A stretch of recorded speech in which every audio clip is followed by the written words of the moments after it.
Okay, so I presume that you've had individual presentations on baptism, confirmation, the Eucharist, maybe? And what was last week? Anointing of the sick and few. Okay, so this is a little out of order, but that's okay. So we're going to talk about obviously one of the 7 sacraments, holy orders. And normally, I have to this is going to be really abbreviated because I taught holy orders and it took 8 weeks. So 8 weeks, 3 hours a week. So this is going to be really, really, really abbreviated.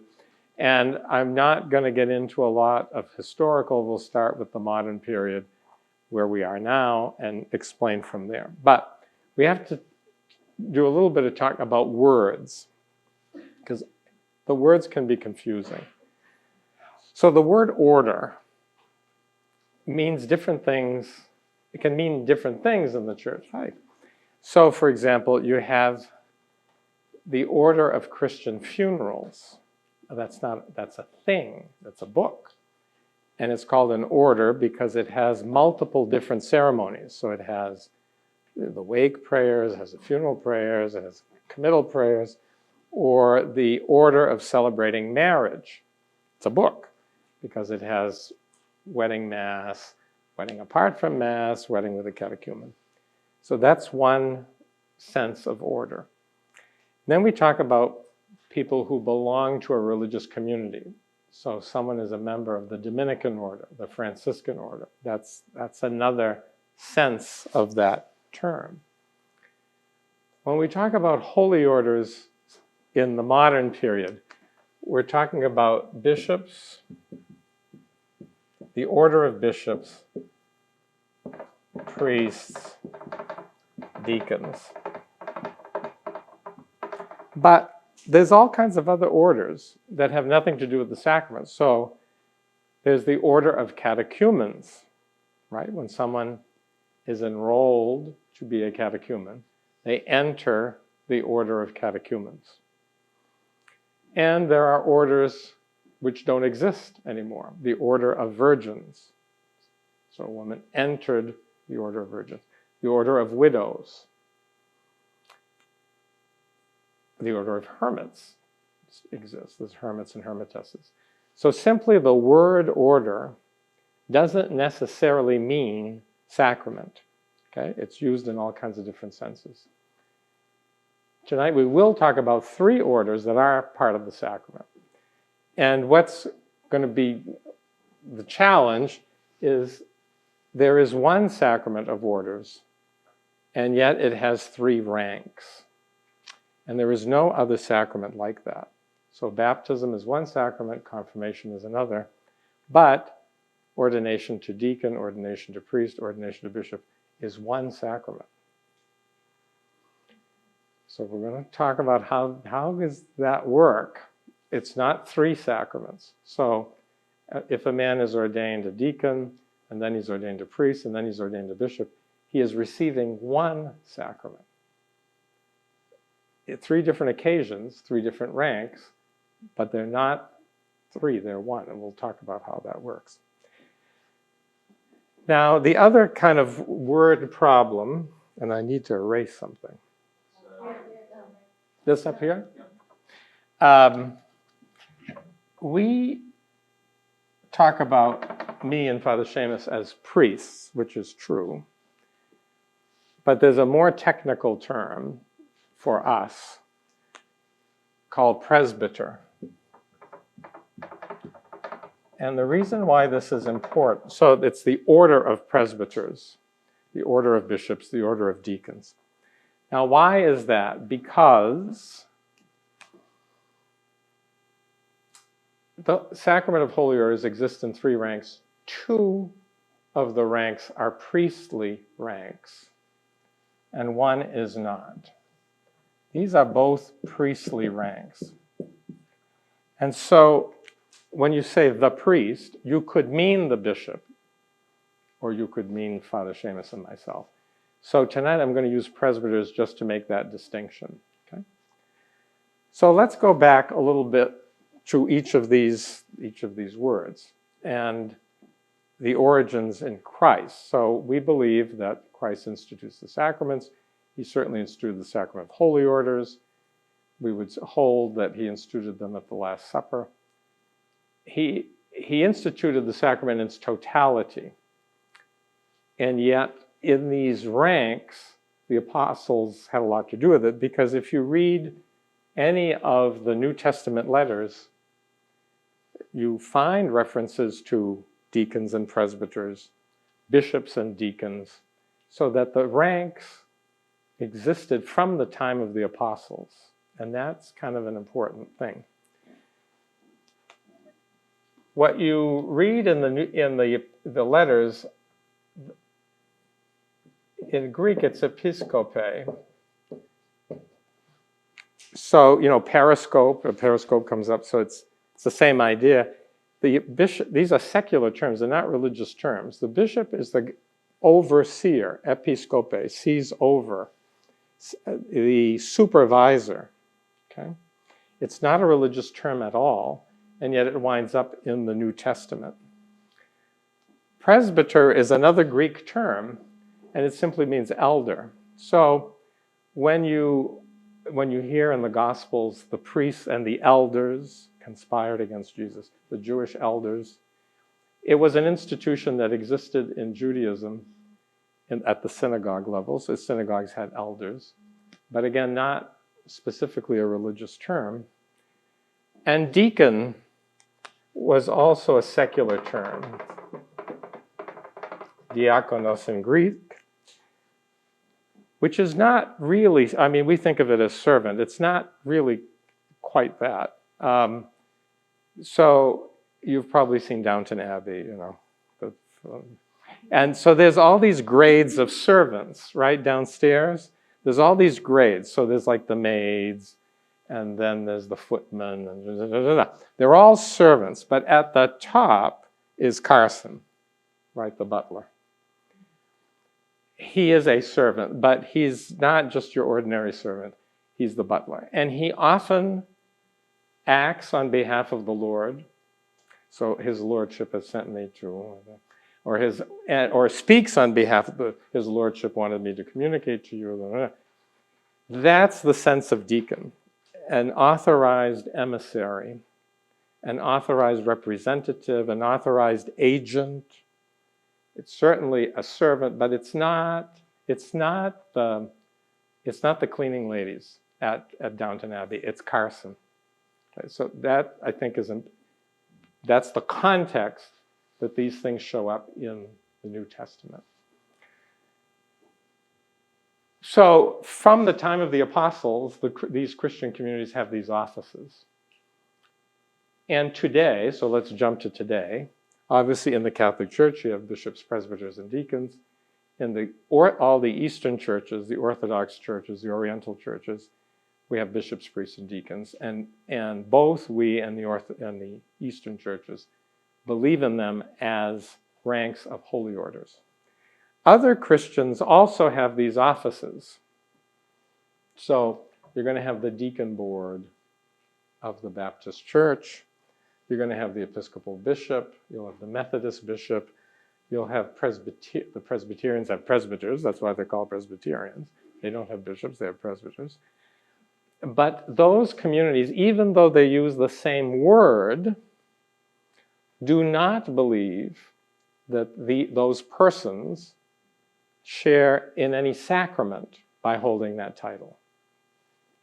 So like I said, words can represent, the same word can represent different things. So what we mean by bishop, for Bishop Dealey, and what the Lutherans mean by their bishop in Worcester, is not the same thing at all. And that's not just because we say so, because they say so. They say so themselves. And the same is true with priest, and the same is true with deacon in communities that are neither Catholic communities nor Eastern Orthodox communities. What's the difference? So we think of holy orders as as a sacrament. In other words, something instituted by Christ, bestows grace. In other words, it accomplishes something in the person that receives it, that changes the person. We'll talk about the kind of change that it accomplishes. Those other Christian communities generally hold to two sacraments, baptism and the Eucharist. They have other offices, so marriage is a rite, what they call ordination is a rite, but not a sacrament, because they don't hold that Christ instituted anything else than baptism and the Eucharist. Okay? They also, we have to talk about priesthood. These are priestly ranks, and we have to talk about how we understand the priesthood. So, let me back up a little bit. You might hear marriage is a natural institution. So the minute you had men and women, you had marriage. Marriage existed before Jesus. For followers of Jesus, Jesus raises marriage to the status of a sacrament.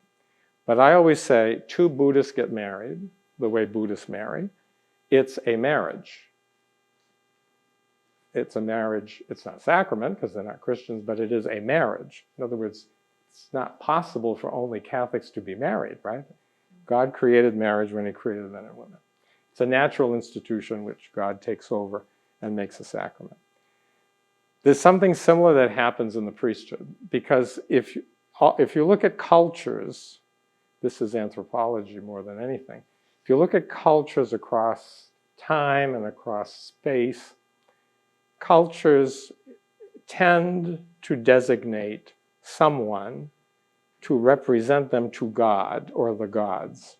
Now, that's because every human being is kind of drawn towards God naturally. And so you kind of try to figure out a way to accomplish that. And so you have, it's natural for a community to designate people, usually men, sometimes women, who will be the intermediary for that community with the divinity as they understand it, and to offer to the divinity something in recognition for the divinity's power, protection, creation, and so forth. And that's true across cultures. Now, they're not able to kind of reach God, because none of us can reach God on our own. That's why God came to us in Jesus. But that natural institution gets taken over by God. And so the patriarchs they perform a priestly function, right? Abraham, the children of Abraham, Moses, they set up altars. They offer sacrifice to God on behalf of the people. Now, they're invited by God to do that. They're empowered by God. And God sets up a whole system of worship for the people of Israel, which is priestly. So there's high priests, there's Levites, the assistants, and there's a whole temple thing. It's starting with the desert, it's wandering, but eventually it winds up in Jerusalem. And ultimately, the perfect priest is Jesus, offering the perfect sacrifice, his life on the cross, which he shows his intention at the Last Supper, and he hands on that to the apostles. Do this in memory of me. And so what we see is humanity's desire to kind of be in relation with God, to appoint people to help us be in relation with God. God solves the problem because we could never do it on our own. He gives us our own priest, Christ, who is God and man, therefore unites the two, offers the perfect sacrifice, which is his life, and then empowers people so that the same thing can keep happening. Do this in memory of me. It is that notion that apostles and those who follow them carry out that function, do this in memory of me, which is the same as Jesus's. So it's the same sacrifice he offered that is continued through time, through these agents of his, these instruments of his. that makes bishops and presbyters priests, Christian priests, priests of the new covenant, only because of Christ the high priest. It's a long way to say, we think that Christ's offering of himself, his priestly ministry, never ended. His offering of himself goes beyond his death on the cross. It's continuing now in heaven where he lives, because he doesn't change his mind. Jesus doesn't change his mind about things. If he's offering himself to the Father, he's offering himself to the Father, and it doesn't ever come to an end. How do we participate in that? He has to have human instruments doing the same thing here so that we can participate in it. Among other Christians, so beginning with Luther, Calvin, Zwingli, and so forth, the idea would be that his sacrifice took place and ended. Its effects continue, but the action doesn't continue. It cannot continue beyond him. And so, however they call their leaders, pastors, bishops, whatever, cannot be priests. There's no sacrifice that's continuing. The perfect sacrifice was done once and ended. So no one else can be a priest. Whereas our notion is that Christ wants it to continue because that's how we participate in it.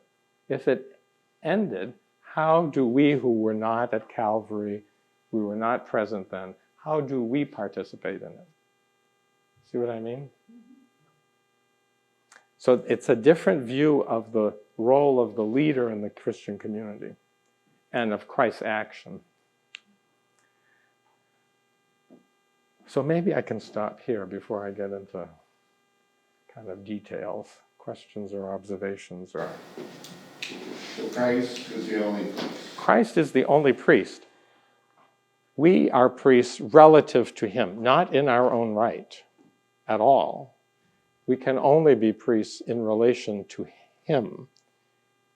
And this is the other thing that's different, I think, with the way the Catholics look at it. We have a sacramental view of things. So Christ is the only priest. He sits at the Father's right hand. He is in heaven. That's all great. How do I see this? How do I experience this? It takes a body, it takes a real person to make that visible to me. And so that's part of the mission that he hands on to the apostles. Whoever receives you receives me.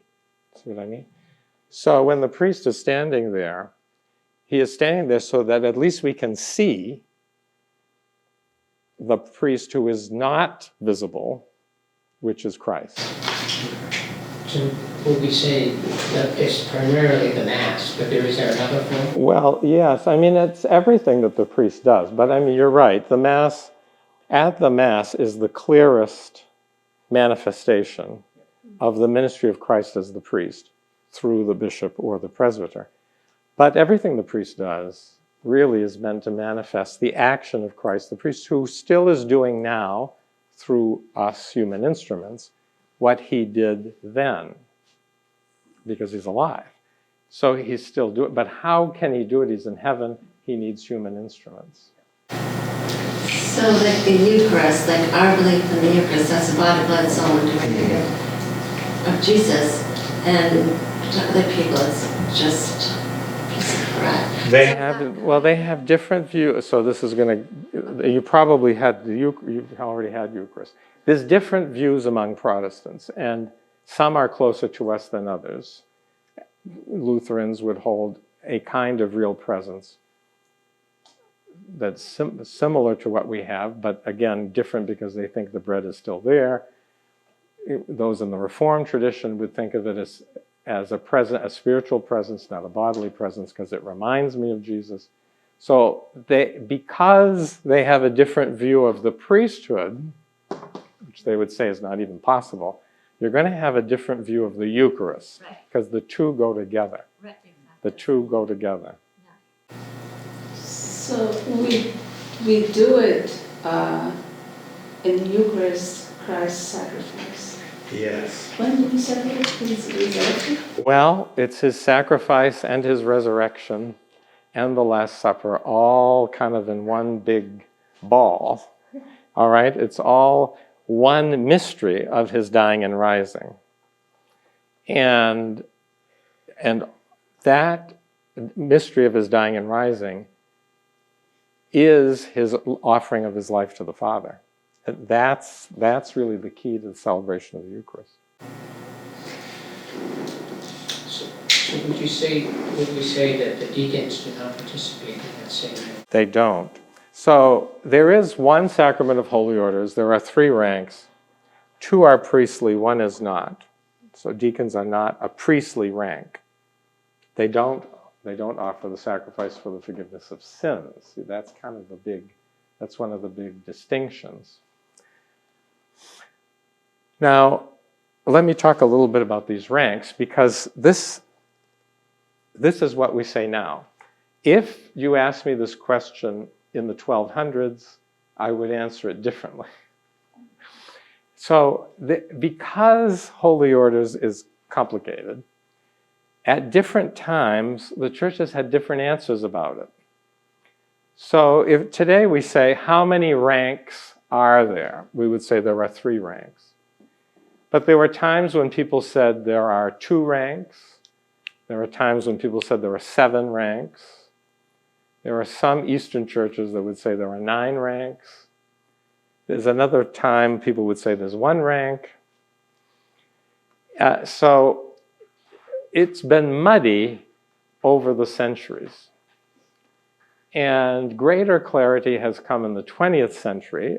There is a consensus that this is the sacrament of holy orders, but it wasn't always the consensus through the church's history. Nor was it a consensus, how does one become a bishop or a presbyter or a deacon? So it's very clear now that it's by the laying on of hands and the prayer of the bishop in each of those cases that one becomes a bishop or a presbyter or a deacon. But that was not really clear until the 20th century. There were differing opinions. There may have been majority opinions, but there were minority opinions. You think we'd have our act together better than this, but we didn't. Because it's complicated, people were trying to figure out how do these relate to each other. And there were different answers at different times. And even now, I think, among the Eastern churches, they would have somewhat of a different answer than the rest of us. But these are, in fact, what we hold to be the case now. So how do these relate to each other?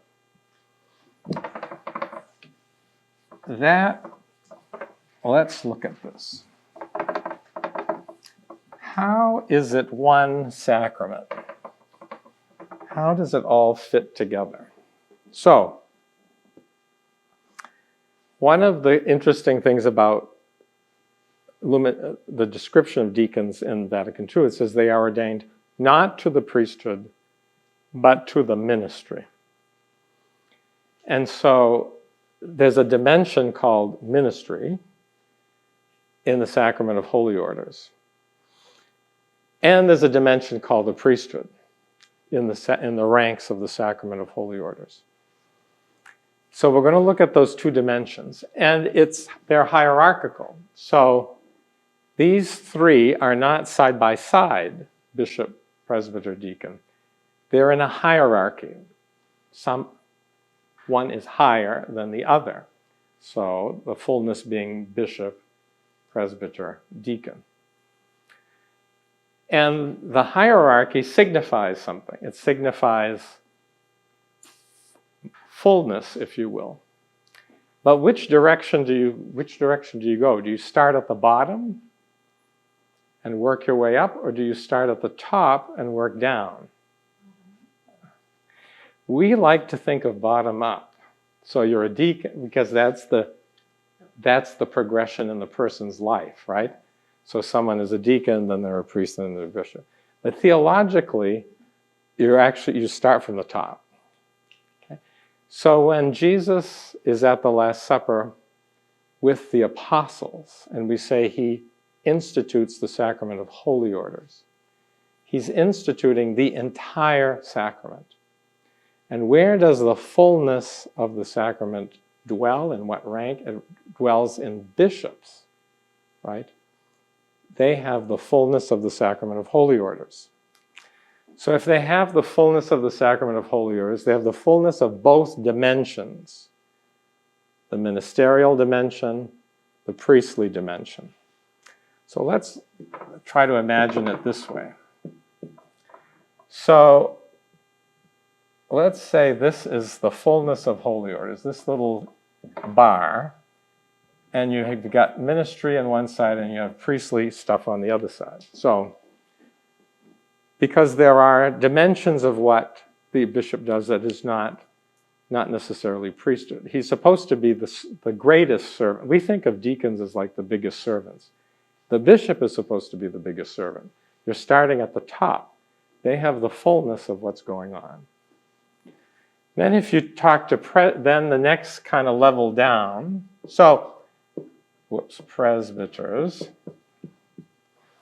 So Jesus shares his mission with the apostles. He shares it entirely. Everything he came to do, he entrusts to them to do. Everything he came to do, he entrusts to them to do until the end of time. These apostles, very early on, like we indicated, have co-workers. In some cases, those co-workers have the same responsibility as they do. So people like Timothy and Titus, that Paul kind of puts in charge of things, wind up having the same responsibility as Paul himself. Other people that they put in place have somewhat more limited responsibility. Okay? And those people in the New Testament tend to be identified as the presbyters. So the apostles put them in place not as co-equals or as successors, but as co-workers in a more limited degree. So if it's a more limited degree, you can kind of envision it like this. Again, they have a ministerial dimension, they have a priestly dimension, but it's not as broad, it's not as full. It's very close. I mean, when you come down to it, what's the difference between it? Luther thought there was absolutely no difference between a priest and a bishop. And he wasn't that interested whether his Lutheran churches had bishops or didn't have bishops. He didn't think it made any difference. And the New Testament does tend to use supervisor, episcope, and presbyter at times interchangeably, which says that the two ranks, because they are both priestly, are very, very closely related. So what is the difference? In terms of sacramental power, because ordination accomplishes something. It takes a person who is not a bishop, and it makes them a bishop. And we'll talk about that, it makes them a bishop for life. But in doing so, it gives them not only certain responsibilities, but certain powers to fulfill those responsibilities. So if you're looking at sacramental difference between bishop and presbyters, from a sacramental point of view, certainly the ability to ordain a bishop is a difference. I mean, you can't give what you don't have, so we have no case where presbyters ordain bishops. Can presbyters ordain other presbyters or ordain deacons? That's a little murkier. There are a few instances where popes have authorized that in the 12th century and 13th century. And we haven't figured out yet what that was. Was that a mistake? We're not sure. We know that both presbyters and bishops can confirm, we know that. Is there some latent power in the presbyter to ordain other presbyters or ordain deacons? At least at one time the church thought there was. I think today we would say we don't believe that that's the case, but that's another example where there's not clarity, I shouldn't say confusion, there still is not clarity about the distinctions within the sacrament of holy orders. Okay? Then, if you look at deacons, so they are ordained to the ministry, but not to the priesthood, but they are a lower rank. So you could look at it like this.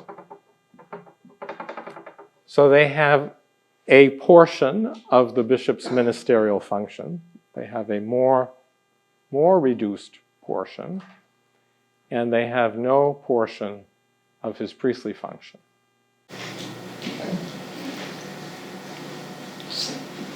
So when they stop to become deacons, they can be lay people, or No, they're not lay people because they have the sacrament of holy orders, which is clerical, which has become clergy.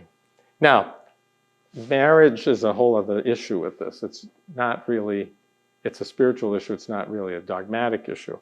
So in the East and in the West, the churches ordain single and married men as deacons. In the West, we generally ordain single men as presbyters, priests, although from time to time we do ordain married men. In the East, it's more common, but they ordain both single and married men. In the East and the West, both agree that they only ordain single men to be bishops.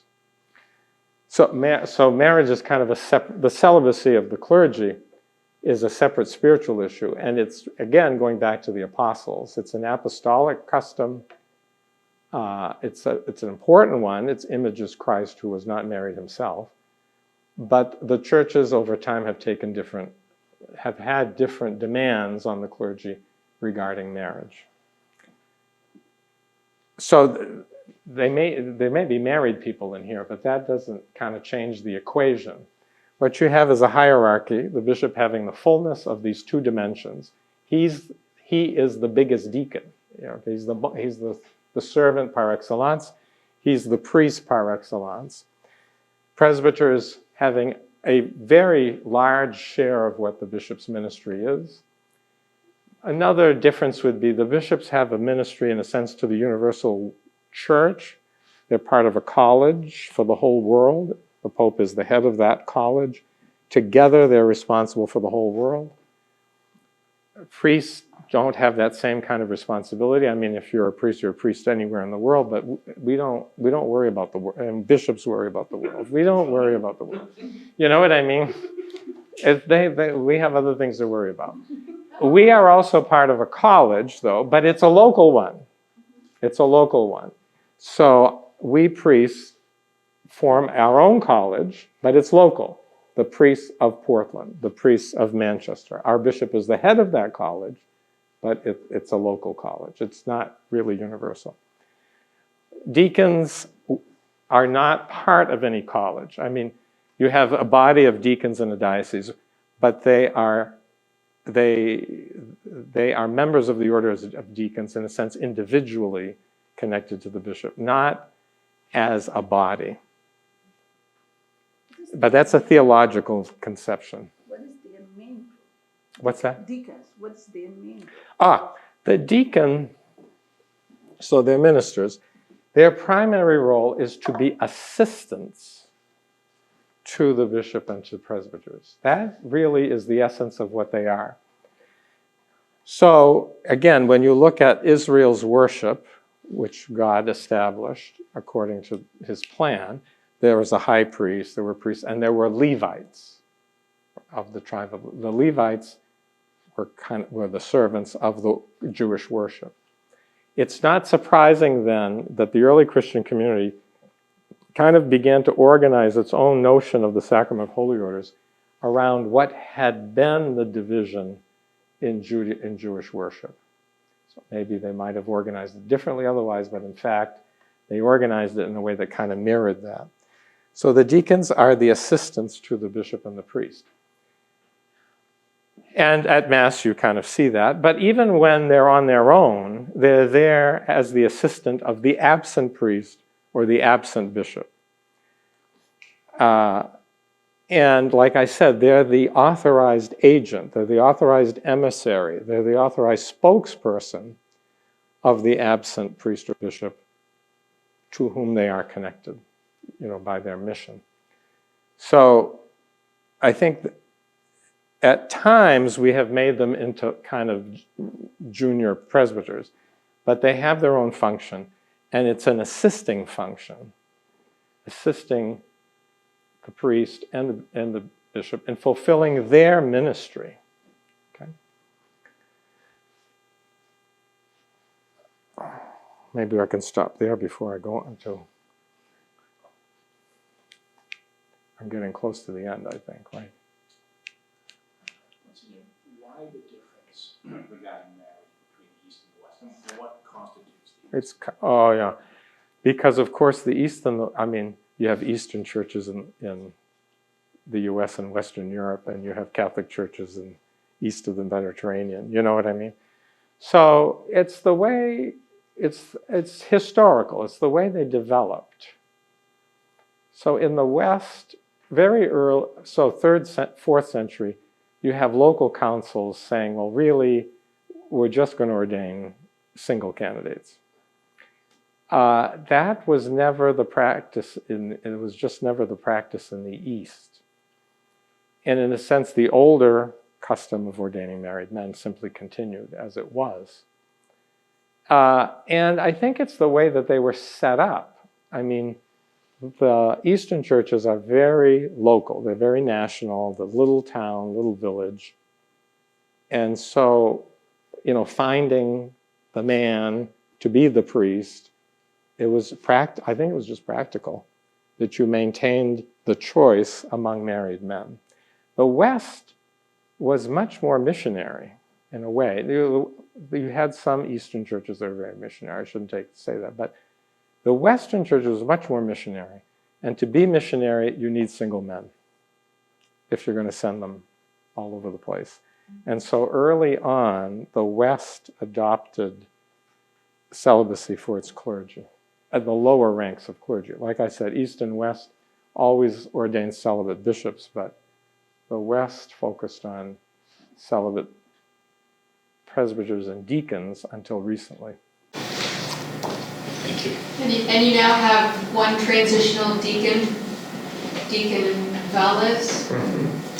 So it was thought, again, depending on how you looked at this, it was thought that you moved through the lower ranks to the higher ranks, So if someone was called to be a presbyter in the church, verified that call, they'd be ordained first to a deacon and then so forth. So that way. It does not have to be that way. Any baptized man can be ordained directly a bishop or directly a priest. Because think of this, so I'm a baptized man and I'm going to be ordained a bishop. This happened very often in the patristic era where a woman would be chosen to be the bishop. So first you got to baptize him, right? He has to be a Christian. But so for example, was it Ambrose?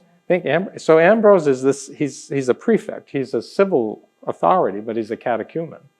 They need a bishop. They say, wow, he'd be great. So they all kind of settle on Ambrose, and they hurry up and they baptize him, and then immediately they ordain him a bishop. Now, in this way of looking at things, he's not missing anything by not going through these ranks. He's got it all. See what I mean? So it isn't that you get a little bit of this at deacon, and then we give you a little bit more at priest, and then we give you a little bit more at the bishop. That at each rank, you get what is needed for that rank, and it actually contains all the lower ranks. Okay? Now this way of looking at it, I think, is important to understand sacramental character, or seal. And so we have this notion in sacramental theology that some sacraments are not repeatable. So if a person is baptized, they are baptized, period. You can't repeat it, you can't eliminate it, it doesn't go away. It's a permanent configuration of the person the identity of the person, the soul, if you will, but the identity of the person as baptized. Now, they can renounce it, they can not act like a baptized person, whatever, but it doesn't change the sacramental reality of the person. They are a baptized person. The same is true for confirmation. Different character. Once you're confirmed, the reality of the confirmation doesn't go away. You might ignore it, you might act against it, you might forget it, but from a spiritual point of view, it is there for eternity. Well, we believe the same thing about orders, that ordination bestows a character. And so the person is changed, and changed permanently. And they're changed for the sake of their mission. So the baptized person for their mission in the world, for the ordained person, their mission to the baptized. So, but think of this as if it were a seal in wax. Think of it as like a round, you know, when you pour hot wax and you have the seal and it imprints things. Okay, so think of the bishop as the whole seal, but the whole interior is full. So if you press that, you know, you get the whole picture. If you're starting with just this wax glob and you're pressing the deacon, you have this whole seal, but the deacon thing is only in here. The rest is empty, waiting to be filled. See what I mean? And so that's the impression that you get. But you get the notion that there's more waiting to be filled. Now, when you press it again with the presbyter, it doesn't take away what was there for the deacon, but it adds more of what's missing. See, I think that's a way to look at it, as opposed to adding pieces at each stage. So would you say for deacons, there's been a lesser emphasis on ordaining deacons because there's a higher emphasis for ordaining presbyters? Yes, yes. I mean, this is one of the things that's no one really has answered. So obviously in the New Testament, we have the life of deacons. In the patristic period, there's a lot about deacons, and many saints were deacons. And then they kind of disappear, except for these transitional ones on the way to the priesthood. So why did they disappear? I think it's two reasons. Number one, bishops and presbyters have a diaconal function. And many times, that's what they're exercising. In some ways, what I do in the bishop's office is really deacon work. It's not priest work. It's really deacon work. And so all these priests who founded orphanages and all this stuff, it's the diaconal side of the priesthood that they're exercising. We can't forget, too, that the baptized have two dimensions to their baptized life. Because we talk about a baptismal priesthood. We talk about a baptismal priesthood that all the baptized have. It is becoming clear, but it's not so clear.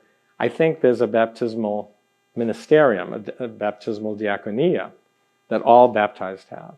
And baptized people have that in its fullness. The fullness of Christ's loving service, self-sacrificing service as baptized people. Just like they have the fullness of Christ's priesthood offering themselves to the Father. So where you had all kinds of baptized people, this is where it ties to religious life.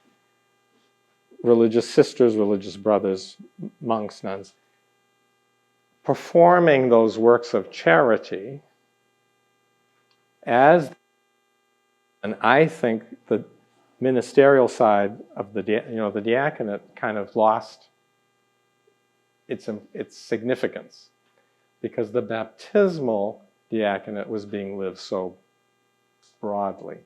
You didn't need, in a sense, the diaconate of orders. You just mentioned the brothers and sisters of religious orders. Were they ever part of holy orders, and why aren't they? No, they never. No, it's a different category. It's a completely different. So the sacrament of holy orders, bishop, priest, deacons, you had all these other orders. So you had orders, especially the women, right? You had orders of virgins, orders of widows, orders of deaconesses. Those were considered, they were groups with defined rights and obligations and duties. They were not considered holy orders. So entering the Benedictine order in itself is not holy orders. It's religious life. Again, we use the word order in different senses, but it's religious life. It's living this to the maximum. It's not with this. And we would say that this dimension and this dimension, Vatican II says, differs in essence, not merely degree. So the bishop is not a super Christian. The bishops, the presbyters, the deacons, they have this under all of this too. Because they don't lose being baptized. They have the fullness of these things undergirding their ordained ministry. It's two ways of relating, and it reflects Christ's two ways of relating to the disciples. So on the one hand, he calls them friends, so that's kind of this dimension. We're all baptized together. There's a fundamental equality among all Christians. But at other times, he is teacher and Lord to them. And he has both relationships simultaneously. So this baptismal relationship is kind of the equality one, they call you friends. The ordained relationship is sent to them, to be for them. Okay?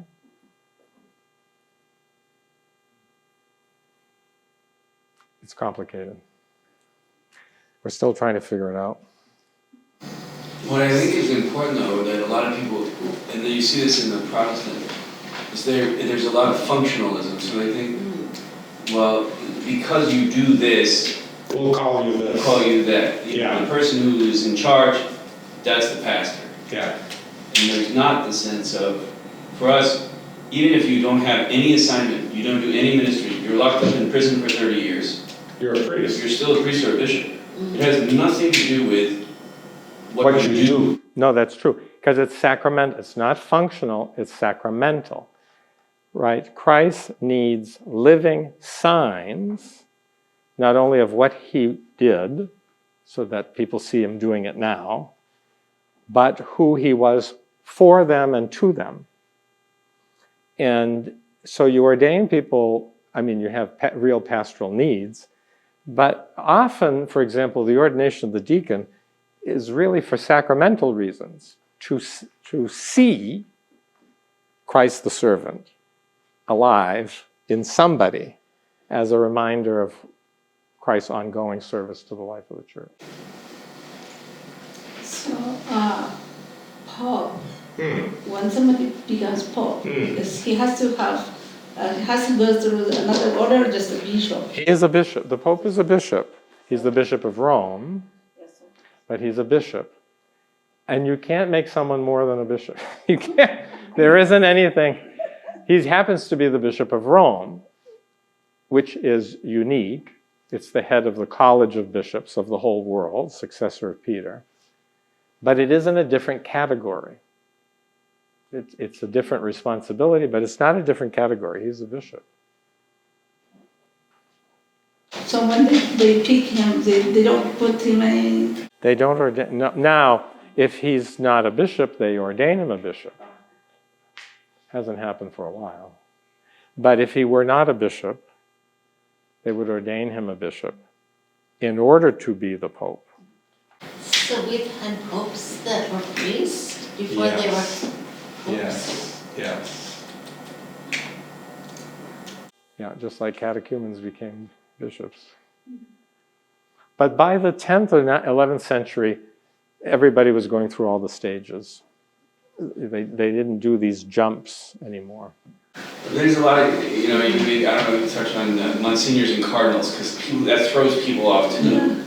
It's like, well, where are they in all of this? Well, it's not sections. I say that Monsignor is like God's work of creation. It's making something out of nothing. Okay? That's my take on the thing. So they're honorary. They're honorary. The same is true as cardinal, really. I mean, at least cardinal comes with some duties, you know. So they are honors bestowed on people. And in the past, for example, cardinal, could have been any one of these. I mean, now it's generally a bishop, sometimes a priest, but it could have been any one of those levels in the past. It simply meant the clergy of Rome. You became a member of the clergy of Rome, and the clergy of Rome elected the Pope, which again was not unusual that the clergy of an area elected its bishop way, way back. And Monsignor is an honorary thing for presbyters, but it's not a sacrament, it has no sacramental significance at all. So once you're ordained a priest, you're a priest forever. Yeah. So like the priests that leave the priesthood. Yeah. So, I mean, the church is practical. So, for some men, it was a mistake, which can happen. And the church has a way of saying, well, listen, we all recognize it was a mistake. We can't change what happened. We can't undo it. There is no way at the sacramental level to stop being a priest. It is impossible. However, because we recognize this was our mistake or it was your mistake, it's a big mistake, we're all going to act as if it never happened. And so that's kind of the easiest way to explain it, that it's a decision from authority to say, we will all act as if this person is really a lay person for their good and our good, because it didn't work, you know. But even at that point, there are powers retained by that. So that for someone who is dying, that priest, you know, can anoint the person, can give them absolution, and in fact must give them absolution and anoint them if they are dying. Even if another priest were available. You know, if they're there, they have to do that. So they retain the smallest portion of it, but it's a practical solution. It's not a sacramental solution at all. This is so much more interesting than I thought it would be. Learning a lot. Now, how about excommunication? Same kind of. Well, that's a different story. You can't undo the baptism. What you're saying is that the effects of the baptism, which connect you to the church, we're going to act as if it doesn't, and it separates. You know, we're going to act as if you're separated from the church. It's a similar kind of thing. Now, it's a little different in that that penalty is meant to cause you to think and change your life, you know, to repent from what the problem is so that you can be restored to the communion, you know. It's a medicinal penalty, but it's to act as if one of the effects of baptism didn't happen. But it's to bring you to your senses. Okay. And I have questions for your discussion if you're time to move on to that, but anything else before you do that? Monsignor, I was just going to ask, could you describe a bit the transitional diaconate and the permanent diaconate? And you were mentioning how now it's more so people move up the ranks than in the past. Could you describe that a little bit? So I don't like the terminology transitional diaconate or permanent diaconate. I think there's one diaconate. There is only one rank of the Sacrament of Holy Orders. The lowest rank is the diaconate. For some men, it's a stage on the way to the presbyterate. For others, it is not, at least not initially. But, you know, let's say you have a married man, he's ordained a permanent deacon. You know, sadly, his wife dies. He begins to discern a call to the priesthood. He's ordained a priest. Was he in the transitional diaconate or was he in the permanent diaconate? You know what I mean? I think it's the distinctions. Yeah, well, it's, you know, I don't think in a way the two, I don't think they exist. There is a diaconate. And there's a diaconate in some cases for people that you know are destined to become presbyters. But in theory, any of them might be. So, but in fact, it doesn't happen in their life. They remain a deacon for life. So it again, I think, is a practical distinction. It has no sacramental significance at all. Deacons are deacons. Whether it's temporary, whether it's for most of their life, whether they're married, whether they're not married, there is only one diaconate.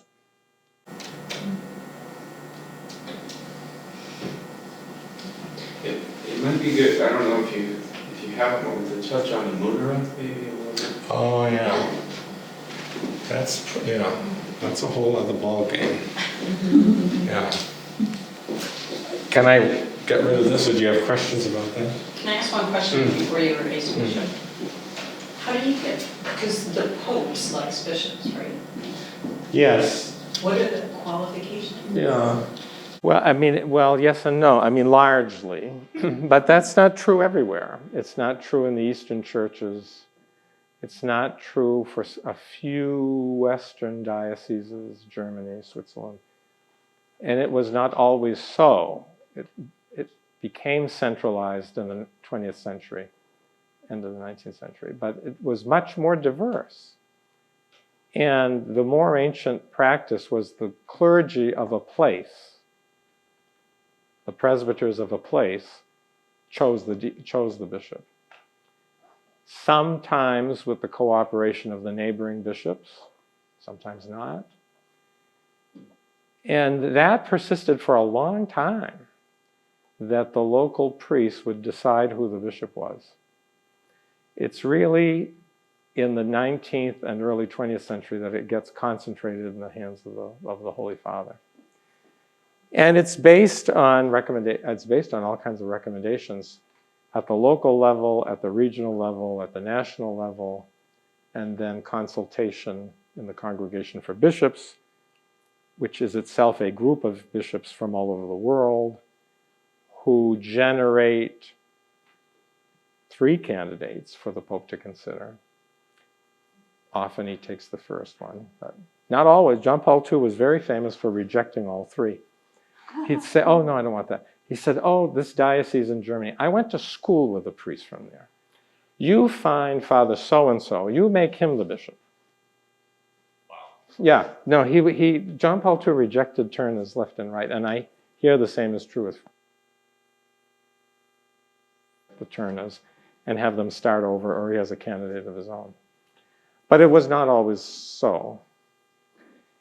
And of course, different popes have different ideas of what makes a bishop. So it's going to vary. And the people who weigh in on the process have different views on what makes a bishop. So Bishop Ruggieri, our new bishop, has been bishops come in 3 flavors. Okay? They're pastors, or they're teachers, or they're administrators, generally. And sometimes there's a little swirl, there's a little bit of a second one, you know.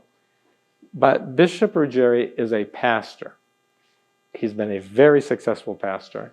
That's been his ministry. That's not the profile of every bishop, you know. So, but it depends who is involved in the process along the way, at all these steps of the way.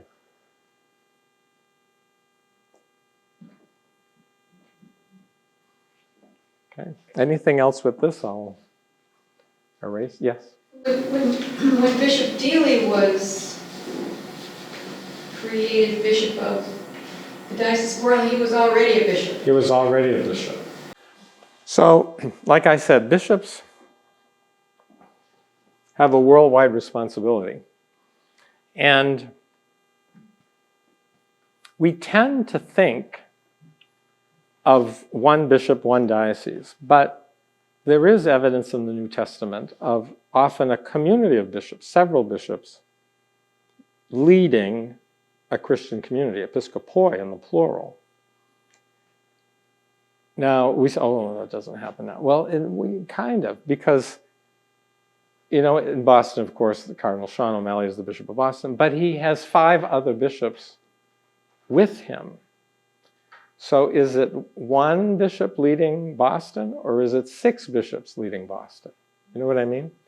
Or when we had an auxiliary bishop at different times, was there one bishop of Portland, or was it this community of 2 leading the Diocese of Portland? Or even now, we'll have a retired bishop. He's the Bishop Emeritus of Portland. He doesn't stop being, in a sense, the Bishop of Portland. He's the retired Bishop of Portland. But is there one, or is there a community of bishops, a tiny community? You know, so there are these bishops who are not necessarily the head, but they share in the apostolic ministry of a given place. And that might be the Rome, where the Pope would have many bishops assisting him, or it might be locally where there might be one or multiple ones assisting him. So once you're a priest, you're always a priest. But once you're a bishop, you're always a bishop, or did you ever? You might not have always the same job, but you're always a bishop. Because, remember this character, this imprint, it's set, it doesn't change. That's also why, generally, both in the East and the West, even where the churches have ordained married men, let's say deacons or priests, whatever, both East and West refuse to allow ordained men, deacons or priests, to marry. Because the idea is this seal, whatever it is, kind of sets you in your state of life. And so both East and West really don't foresee marriage, or in the case of a widower, remarriage after ordination.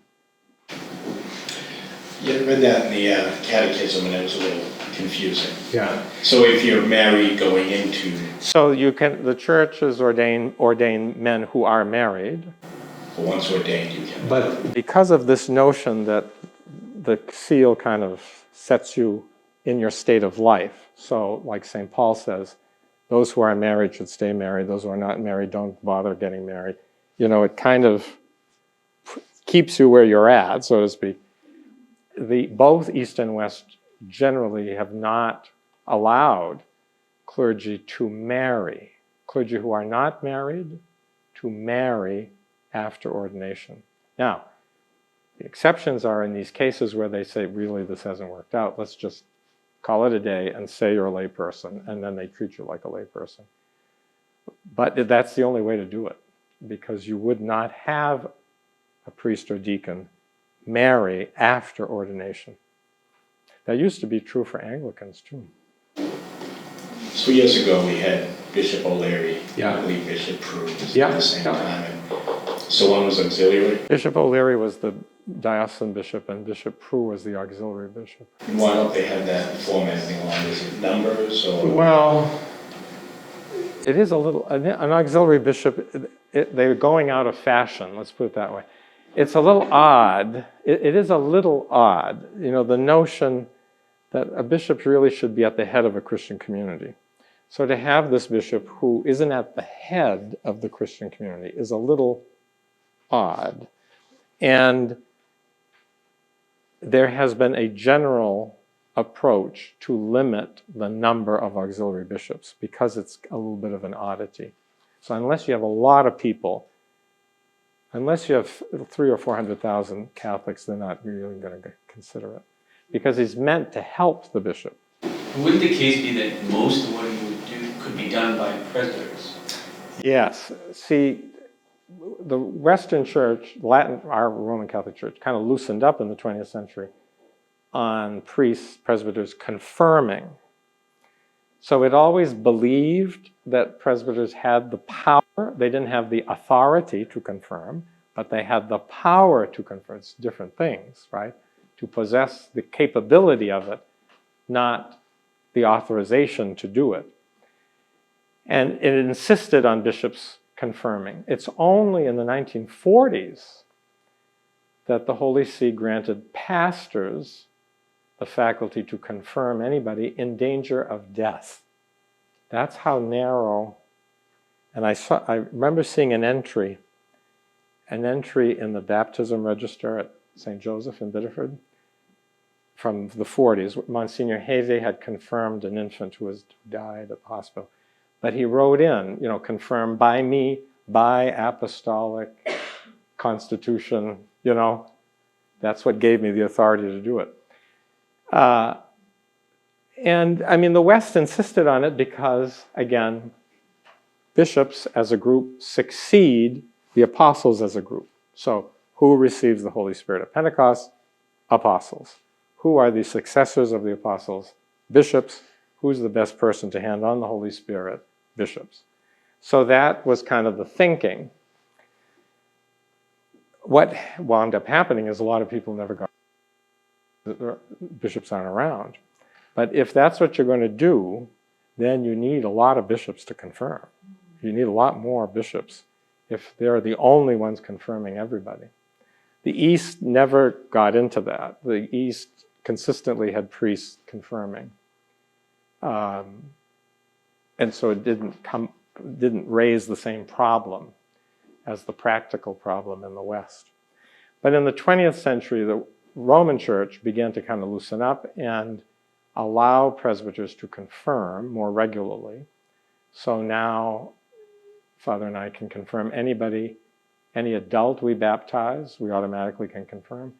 Any adult who is baptized in some other church that we receive into the Catholic Church, we can confirm.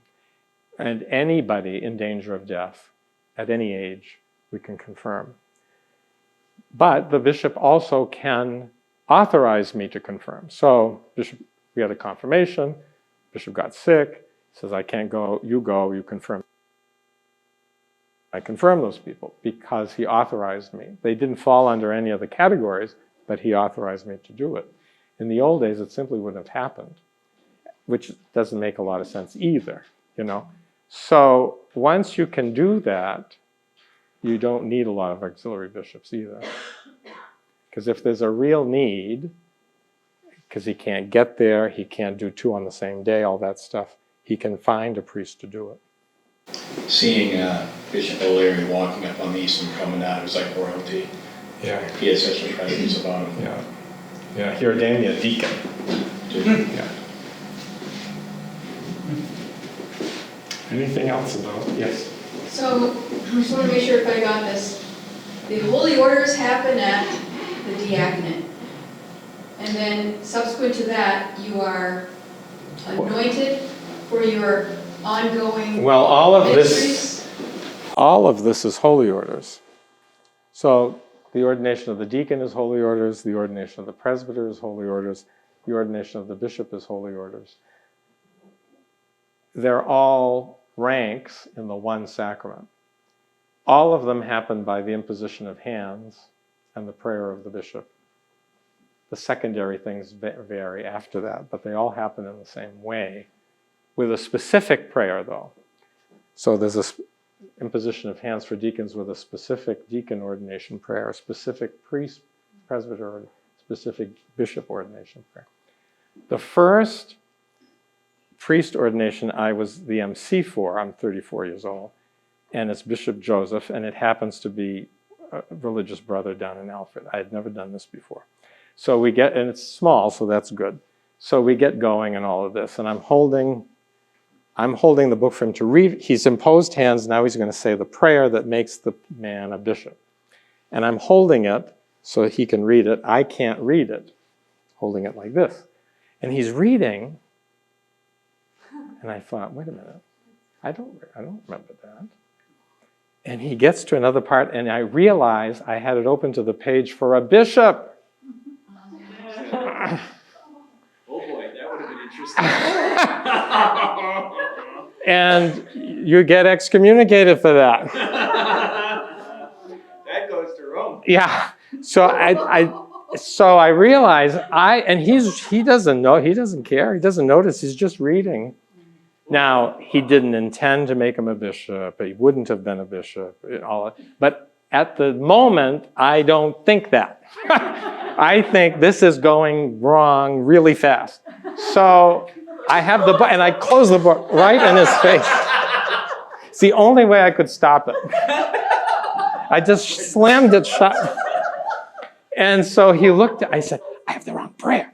So then I turn it around and I flip and I find it and I put it in front of him and I start there again. And he started and it all was fine. It was all fine. But I was not going to let it go another minute, another second. That's hilarious. Isn't that awful? I must have pulled the wrong ribbon to open it, But I'm listening. I thought, this is not what's supposed to be saying.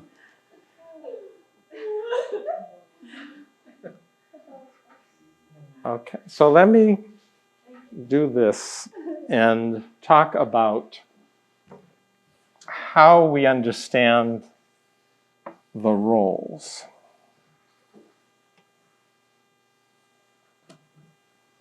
So, how do we understand the Christian life? Well, the ministry of Jesus and the Christian life and then ordained life. And there's a shorthand way that has become very popular. Again, 20th century, it's not the way people always described it, but so first of all, Jesus' ministry was teaching, shepherding,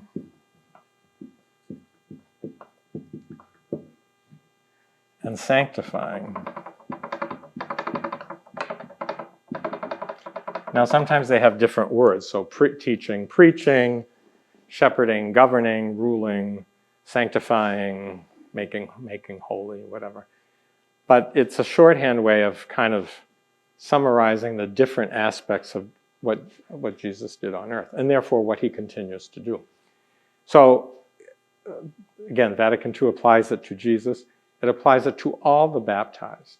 So the baptized have a mission of preaching, teaching, however you want to call that, of governing, in other words, organizing society according to the gospel, transforming society according to the values of Jesus, and sanctifying their life, the life of their family, joining the priest in offering Mass, praying, and so forth.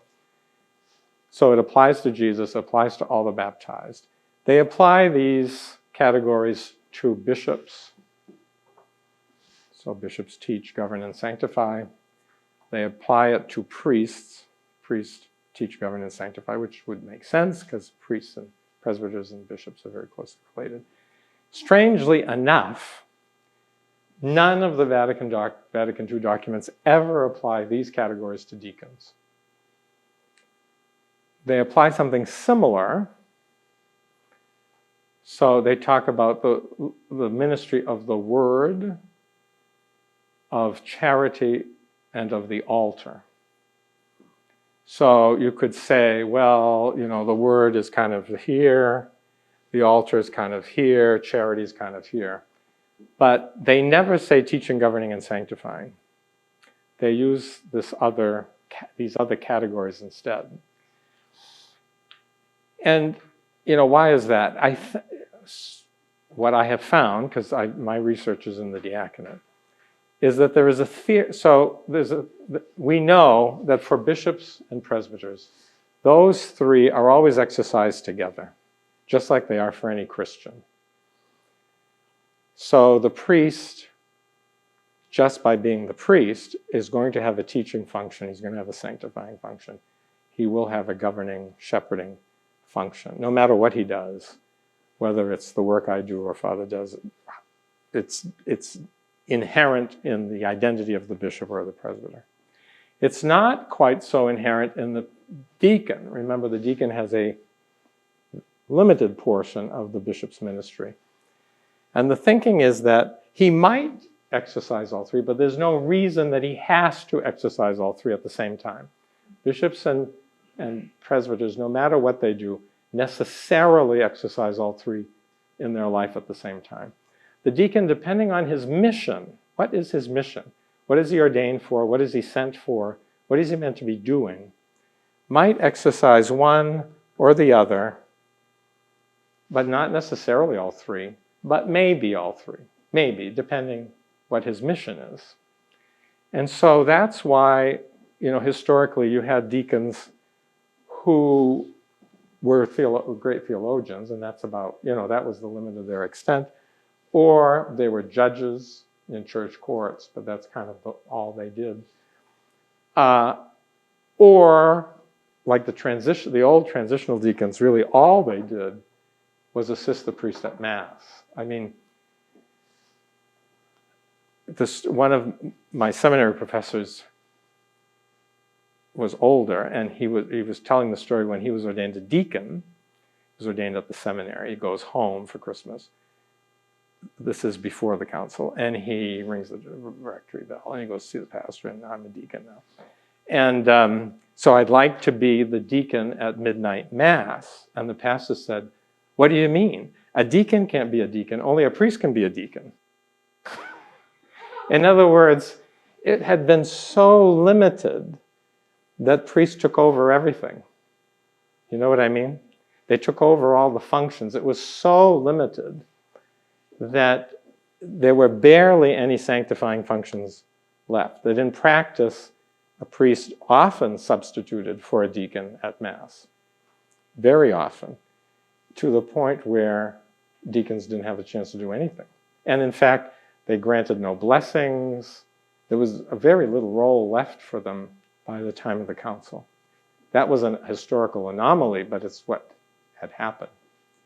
So that is a way of explaining how they might have had one of these. They may exercise one area or the other, maybe all three, but not necessarily. Whereas for the bishop and the presbyter, necessarily they're teachers and guides and sanctifiers. So when you talk about the ranks, the three ranks, bishop, priest, deacon, they're not related to each other equally. The bishop and the priest are very closely related, and they are more distantly related to the deacon. It's an asymmetrical relationship. It's not an equal relationship. That's why St. Bonaventure would say there's two orders. There's deacon and priest. And priest could be in the perfect rank, meaning bishops, or the imperfect rank, meaning presbyters, because he missed something. But essentially he had two orders, deacon and priest. Can you talk about the roles that deacons have now? Oh, so since the council, we gave them a lot. We gave them a lot of roles that they didn't have. I mean, part of the problem is now we're trying to explain how we gave them functions to do that they never did before. So how do we explain this, that they never did this before, and now we have them do all this stuff? So they are ministers of blessing, many blessings, essentially almost all the blessings a priest would give, the deacon would. They're ministers of baptism. They were always ministers of baptism if a priest wasn't around, but that was pretty consistent. They preside at weddings and funerals that don't involve Mass. That never happened before, ever. So that's a complete innovation. They preach. That, again, that was limited, but it always existed. But they do preach either during Mass or apart from Mass, in church or outside of church. They always had a preaching and teaching function, although that was often very limited. They are ordinary ministers of communion. They were ministers of communion in the past, but they were extraordinary. It's only if the priest wasn't available. So, I mean, they do a lot of functions that do not involve the priestly functions, let's say, offering sacrifice for the forgiveness of sins. So nothing related to the forgiveness of sins, nothing related to the offering of Mass, but really everything else. But they do so as ministers, not the priestly side of orders. It's because they're helping the absent priest or bishop. It's hard, I think, because it's such an innovation. We didn't have permanent deacons, and even when it was allowed for, it took a while for it to unfold. I find that you hear a lot of defining of the diaconate as, well, they're a priest except they can't do X, Y, Z. No. It's kind of like they're defined by What they can. negation, which I've always found to be really like how would you like it to be defined? It's like, Yeah. what's your identity? Oh, you're not this, not that, can't do this, can't do that. Which I've always found to be really unfortunate, because I think in the Catholic world, all we really had as an exemplar in terms of holy orders had been bishops and priests. Yeah. And so it was, well, they're not those, because they can't do X, Y, and Z, but would it be fair to think that we're still really in the process of, and maybe, imagine that's part of why you study this, because we're still trying to figure out what we're doing. I think we're still figuring it out, because as I said, they have functions now that they never ever had in history. So what is the basis for confiding those functions to them? You know, other than practical, what's the theological reason? And I think you have to find it in their nature as the first assistants to priests and bishops. Assistants in holy orders. Now, priests and bishops have many assistants through baptism. You know, all these people who help us in the parish. We have many assistants through baptism, but through holy orders, they're the primary assistant to the bishop and the priest. And whatever they do, it's related to that. So, because Moses' time or the Old Testament, during Old Testament, they don't have women to. No. Yeah, so that's why they don't have it now. Well, so this becomes, this is one of the issues with deacons and deaconesses.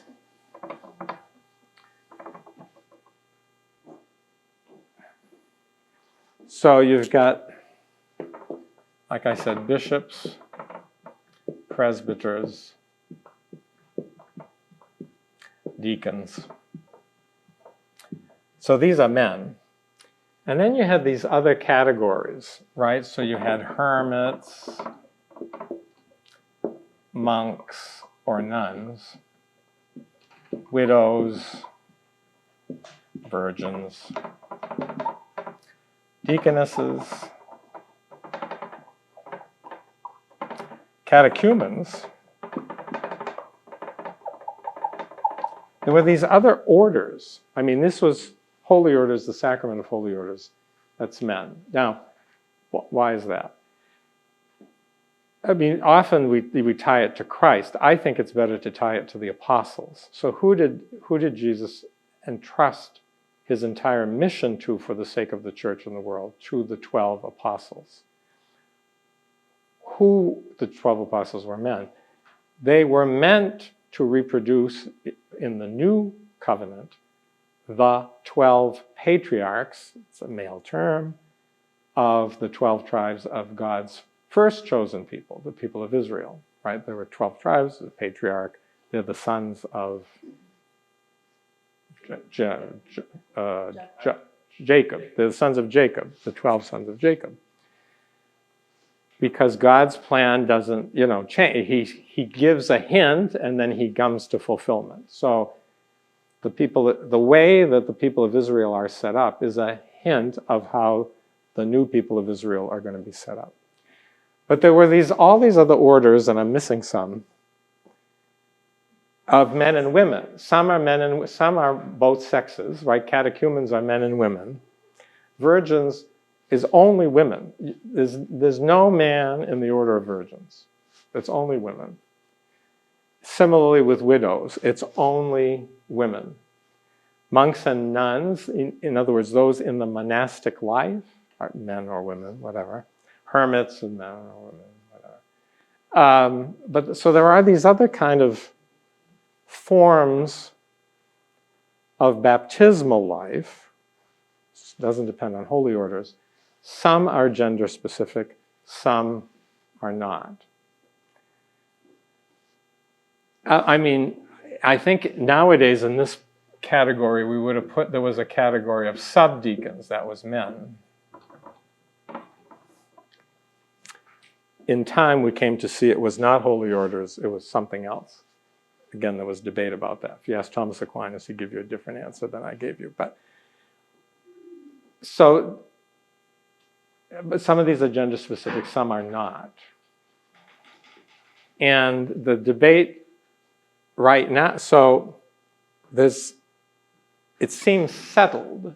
It was settled by John Paul II, I think. He was simply reflecting the church's tradition and the ordinary teaching of bishops throughout the world, that because Jesus is handing on this ministry to apostles who are the patriarchs of the new people of Israel, the church, the body of Christ now in the world, does not have the authority to hand it on to women. It is bound by the choice of Christ in the way that he handed on his mission to the apostles. And so are they, down to today, in what pertains to the sacrament of holy orders. That didn't really answer the question about deacons really. It pertained to the apostles as priests. Now, my own view is that this is one sacrament. It's not two different sacraments, not three different sacraments. It's one sacrament. Deacons are apostolic ministry as much as priests are. It's bound in the same thing. It doesn't make sense for a sacrament, for this sacrament, in one rank to have two subjects, men or women, and the other ranks to have one subject, men. It's not consistent. So I would say that what John Paul II decided applies to deacons too, but that's very contested today. And it's contested because of the existence of deaconesses, which existed in the East and the West for centuries. They began to, and it was only women deaconesses, although you had men subdeacons, although they're quite different. The deaconess ministry was to other women, so accompanying the priest to bring communion to a woman alone at home. So for the sake of propriety, preparing a woman for baptism, entering the font with her to anoint her and so forth, so the priest didn't touch her. It was a ministry of women to women. And it had a structure, and it had an ordination prayer and all this stuff. But all these things had ordination prayers. It just, from our perspective, it's not sacrament of holy orders. It was admission to this order. And in fact, the prayers of deacon and deaconess are very different. The deacon prayers always talked about St. Stephen, from Acts 6. The deaconess prayers always talked about Phoebe and the women in the Gospel and the New Testament. They're very different prayers, very different ceremony. Deaconesses never functioned in the sanctuary. They had a place in the church, but they really functioned outside the church. So the theological question is, are these two the same? So you have waiters and waitress, we would say they're the same. Actor and actress, we would say they're the same. They're just the masculine form or the feminine form of the word. Is that what is happening with deacons and deaconesses? And if they're simply the masculine and feminine form of the same reality, could we not return to that reality if it existed? I don't think they're the same term. When you look at, like I said, what they did, how they functioned, how they were admitted, I don't think they're the same thing at all. I think it was a special office for women that was needed at the time. Just like subdeacon was a special office for men that we felt was needed at the time for the liturgy. But that is part of the debate right now. I saw an interesting thing in the debate that there was a suggestion to remove deacons from holy orders in order to allow for the, Dumb, dumb, dumb, dumb, dumb, dumb. right? I was like, wow, that's pretty drastic. Yeah. Take We all the can't- deacons out so that We can't do that. So there were theologians in the past who did not think that deacons were part of holy orders. They would have put them over here.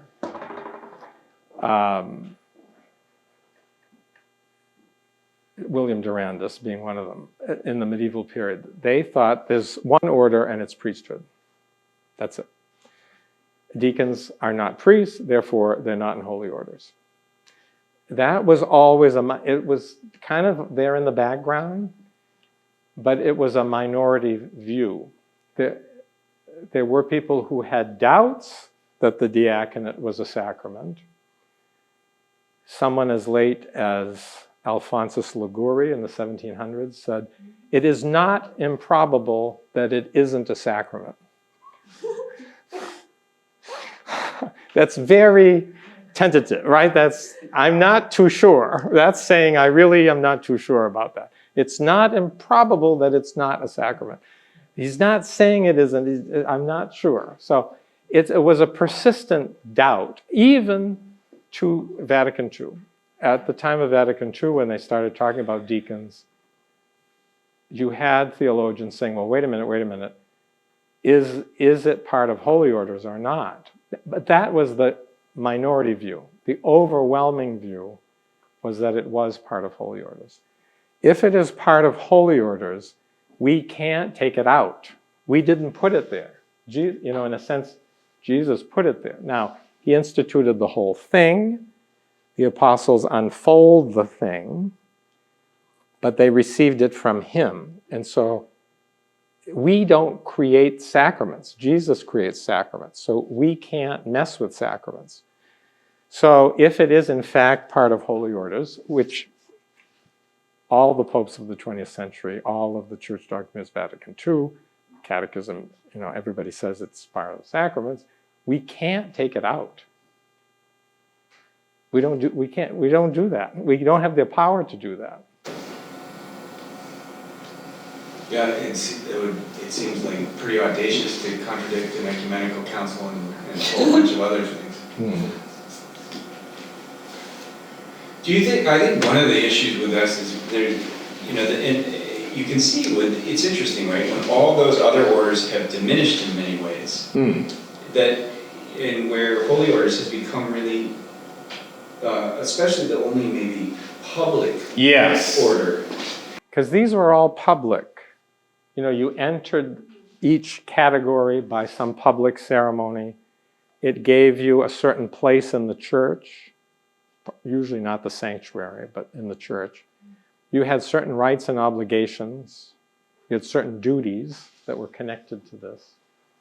But they kind of fizzled away. Why do you think that happened, that they fizzled away? And because it seems that in many ways the desire to bring women into holy orders is really to bring them into a more public ministry in the church. And you'd think that that desire has arisen from the fact that all the public ministries of women in the church have kind of, especially women's religious life being as diminished as it is in our time, we're feeling that poverty, it seems to me. All of these wound up in religious life. So first monastic life, because it was the first form of religious life. But then religious life as we know it. So active, not just contemplative, but active communities of men and women who are not in holy orders. Men who are not in holy orders, so brothers who teach and take care of the sick and orphans and all that stuff. It absorbed all these other little groups and did what those did. But now that religious life has collapsed, so where do you see this now? I think the permanent character that you're talking about, in the sacrament, has a permanent effect too. Yes, and these did not, in a sense. I mean, you were in it for life, but it didn't change your fundamental vocation as a baptized and confirmed person. It didn't change that or modify that or whatever. All right.